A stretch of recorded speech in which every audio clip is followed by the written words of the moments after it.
Escuela mercantilista. El mercantilismo es un conjunto de políticas económicas desarrolladas en Europa entre el siglo XVI-XVII y a mediados del siglo XVIII. Uno de sus pilares fundamentales fue la creencia de que los países que querían mantener una posición relevante en el contexto internacional y desarrollar su poder debían acumular riqueza. Esto consistió en una serie de medidas para unificar el mercado interno y tuvo como finalidad la formación de estados lo más fuerte posibles.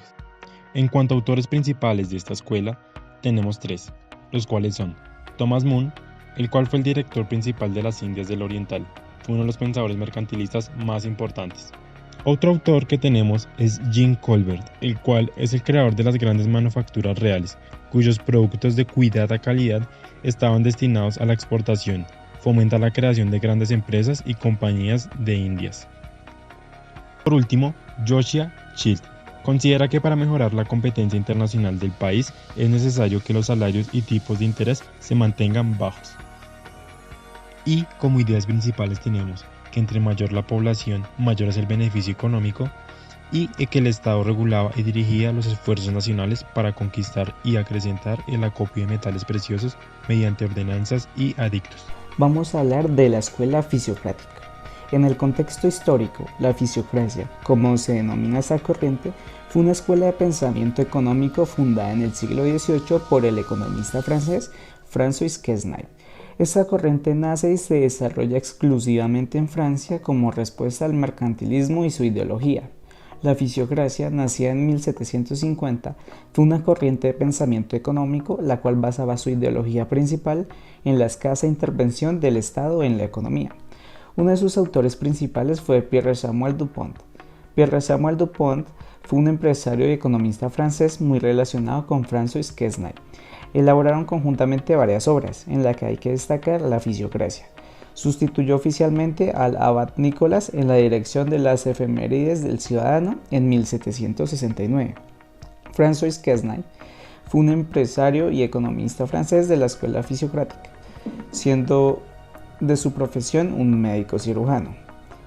Las ideas principales de esta escuela fisiocrática es en primer lugar la ley natural, la cual defendía esa innecesaria intervención del Estado por la autorregulación y el buen funcionamiento de un mercado sin la necesidad de que lo intervengan.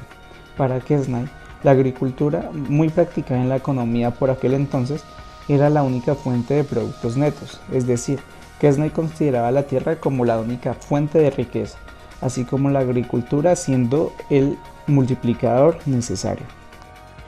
Bueno, siguiendo con esto encontramos la escuela keynesiana. El keynesianismo es una de las teorías económicas más conocidas. Su principal característica es que apoya el intervencionismo como mejor manera para salir de una crisis. Desde que Keynes publicó su teoría general del empleo, el interés y dinero, publicada en 1936, en la cual se profundizó en este tema.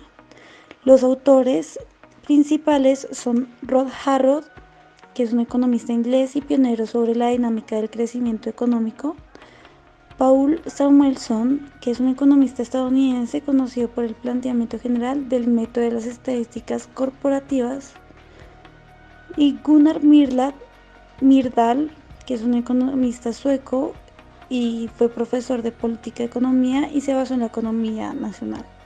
Las ideas principales son el libre mercado, mecanismos de autoequilibrio, aumento de producción, inversión y empleo.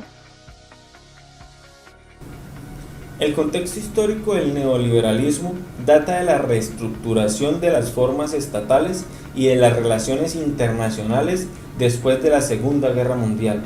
Estaba concebida para prevenir un regreso a las catastróficas condiciones que habían amenazado como nunca antes el orden capitalista en la Gran Depresión de la década de 1930.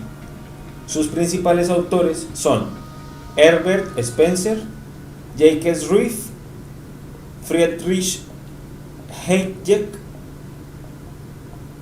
y sus ideas principales son el libre mercado, la privatización de empresas estatales y un orden de ética de mercado. Escuela clásica.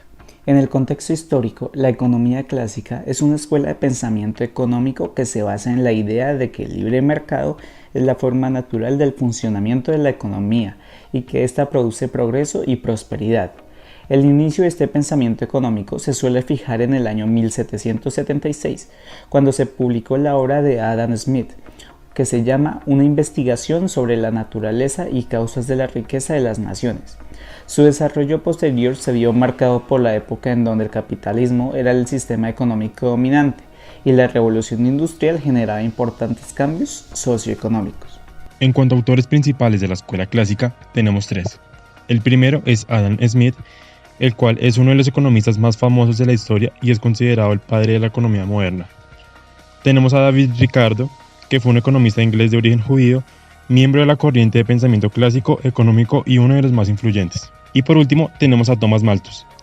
Él popularizó la teoría de renta económica y es célebre por la publicación anónima en 1798 del libro Ensayo sobre el principio de la población. Y para finalizar tenemos las ideas principales de esta escuela, la cual es: el libre mercado dará como resultado una asignación óptima de los recursos. El gobierno no debe intervenir en el funcionamiento del mercado. Los precios se ajustan de manera natural al alza o a la baja para que los mercados logren su equilibrio más